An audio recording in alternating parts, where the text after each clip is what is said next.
Hello guys, welcome to my channel the law cognition. आज हम इस वीडियो में कॉन्स्टिट्यूशनल लॉ के कुछ एमसीक्यूज़ को सॉल्व करने जा रहे हैं। ये सारे एमसीक्यूज़ उन बच्चों के लिए इम्पोर्टेंट होने जा रहे हैं जो यूजीसी नेट या फिर कोई भी कॉम्पिटिटिव एग्ज़ाम्स के लिए अपीयर होने वाले हैं। इतने सारे हमारे राजस्थान के एग्ज़ाम्स अभी आने वाले हैं, सो उन सारे बच्चों को ये आज का वीडियो बहुत फ्रूटफुल होने वाला है।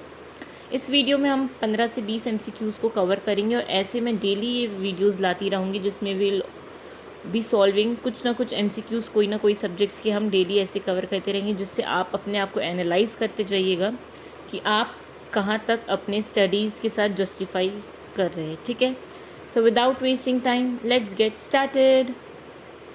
तो जो पहला क्वेश्चन है that is Indian constitution originally had, मतलब जब इंडियन कॉन्स्टिट्यूशन लाया गया था तब उसमें कितने आर्टिकल्स, पार्ट्स या शेड्यूल्स थे। So the options are 395 articles, 22 parts and 8 schedules, 325 articles, 20 parts and 8 schedules, 320 articles, 22 parts and 7 schedules, 392 articles, 22 parts and 9 schedules. So the correct answer here would be option A, 395 articles, 22 parts and 8 schedules. ठीक है, moving ahead with the next question. Which of the following amendment act amended the preamble? 44th Amendment Act, 42nd Amendment Act, 56th Amendment Act, या हमारा अभी तक preamble कभी amend ही नहीं हुआ है। So the correct answer here would be option B, that is 42nd Amendment के through हमारा preamble जो है वो amend हुआ था। ठीक है, third question, in case there is a conflict between preamble and other provisions of constitution, तो क्या प्रिवेल करेगा, या प्रीएम्बल प्रिवेल करेगा या फिर जिस पार्ट के साथ कॉन्फ्लिक्ट में है वो प्रिवेल करेगा। तो ऑप्शन है हमारा preamble will prevail, other provisions of the constitution will prevail, both will go, interpretation by Supreme Court will have the last say. So the correct answer here would be preamble will prevail. Moving ahead, which one of the following is correct order in the preamble of the Indian constitution, मतलब हमारा preamble में जो वो 5 terminologies use हुई है वो किस sequence में है। Option sovereign, socialist, secular, democratic and republic, sovereign, secular, socialist, democratic and republic, sovereign, secular, democratic, socialist and republic, sovereign, democratic, secular, republic and socialist. So यहाँ पे बताइए क्या आंसर होगा। So the correct answer here would be option A, sovereign, socialist, secular, democratic and republic. ये sequence है, हमें इस sequence में याद होना चाहिए।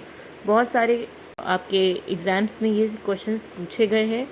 ठीक है, तो मैंने सारे क्वेश्चंस वैसे ही लाई हूँ जो आपके एग्ज़ाम्स पॉइंट ऑफ व्यू से इम्पॉर्टेंट होते हैं, और डेली हम इस तरह के MCQs को कवर करेंगे। ठीक है, moving ahead, in which of the following case is secularism held as the basic feature of Indian Constitution?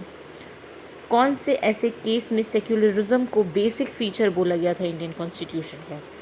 SR Bommai के केस में, गुलाम अब्बास के केस में, state of West Bengal versus Ashutosh के केस में, या फिर इनमें से कोई भी नहीं। सो द करेक्ट आंसर है would B SR Bommai versus union of India, option A. ठीक है, moving ahead, which of the following can be termed Gandhian ideology among the directive principles?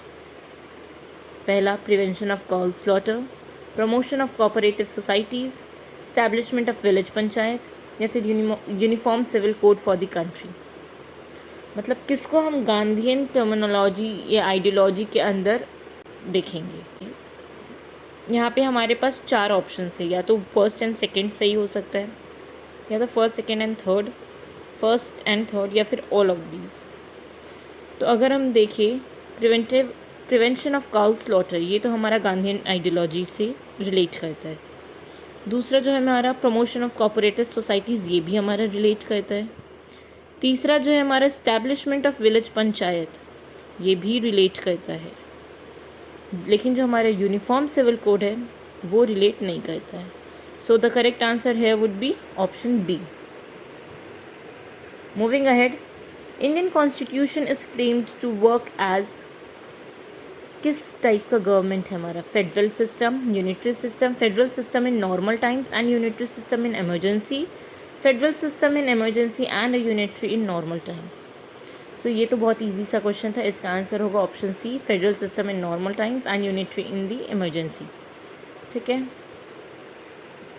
Moving ahead, in case of breakdown of constitutional machinery in a state, who assume the function of the government of the state. अगर आपका state में constitutional machinery का breakdown होता है तो जो function होंगे state के वो किसके पास चली जाएगी। ठीक है, president of India, council of ministers, governor of concern state या prime minister of India. So the correct answer यहाँ पे हो जाएगा प्रेसिडेंट ऑफ इंडिया।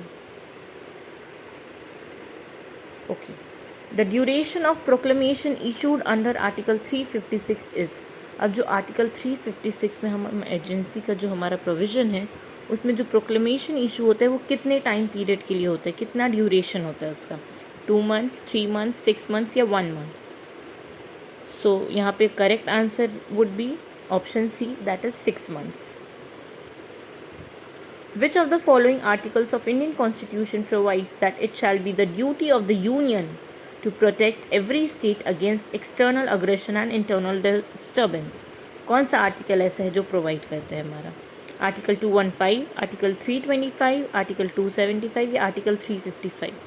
हमारा जो कॉन्स्टिट्यूशन का आर्टिकल 355 है वो बोलता है कि ये ड्यूटी होती है यूनियन की कि वो स्टेट को प्रोटेक्ट करे, ठीक है, फ्रॉम एनी एक्सटर्नल एग्रेशंस या फिर internal disturbances. So the correct answer है would be option D. Which among the following commissions was set up in pursuance of a definite provision under an article of the Constitution of India? कौन C commission establish हुई थी? ठीक है, university grant commission, national human rights commission, election commission या फिर central vigilance commission. So the correct answer here would be election commission, that is option C would be the correct answer. Moving ahead, the provisions related to elections to municipalities are given under which article of Indian Constitution? Municipalities के regarding जितने भी हमारे provisions है वो कौन से article में दिए हुए हैं? Article 243ZA, article 243AZ, article 243E and article 243Z। तो ये तो डायरेक्ट क्वेश्चन आ गया है, तो यहाँ पे answer is option A, article 243ZA। What is the term of office of the chief election commissioner? कितने टाइम पीरियड के लिए वो होते हैं, उनकी ऑफिस की कितनी टेन्योर होती है इलेक्शन की, चीफ इलेक्शन कमिश्नर की? 4 years, 5 years, 6 years या फिर none of these? So the correct answer यहाँ पे भी सीधा सीधा हो जाएगा 6 years, that is option C. Moving ahead, which article of Constitution puts a bar to interference by courts in electoral matters notwithstanding anything in the Constitution? कौन बार लगाता है कोर्ट्स के ऊपर कि आप इंटरफेयर नहीं करोगे? आर्टिकल 328, 329, 324 या 325? सो द करेक्ट ऑप्शन है would B 329, that is article 329 हमारा बार लगाता है कोर्ट के ऊपर कि आप इंटरफेयर नहीं कर सकते। ठीक है, moving ahead, which of the following statement is not true about article 133 of the Indian constitution? कौन सा स्टेटमेंट यहाँ पे सही नहीं है? ठीक है, क्वेश्चन को ध्यान से पढ़ेंगे सब, कौन सा स्टेटमेंट सही नहीं है। Option Article 133 deals with civil proceedings only.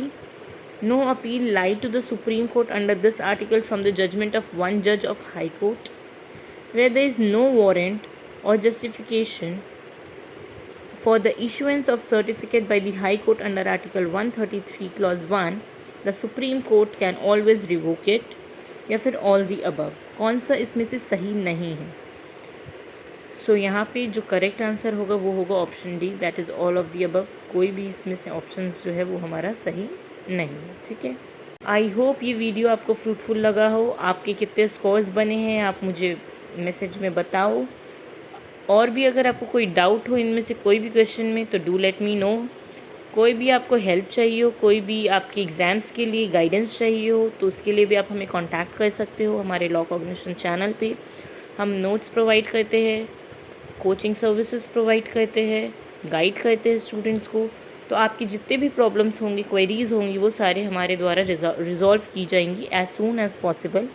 और इस तरह की वीडियो के साथ जो हमारा MCQs को डील करेगा वो हम डेली लेके आएंगे। That would just be of 10 to 15 minutes, जिससे आपको ये भी ना लगे कि आपका बहुत टाइम जा रहा है, एंड आपका क्विक रिविजन या क्विक आपकी टेस्टिंग हो जाएगी आपके नॉलेज की।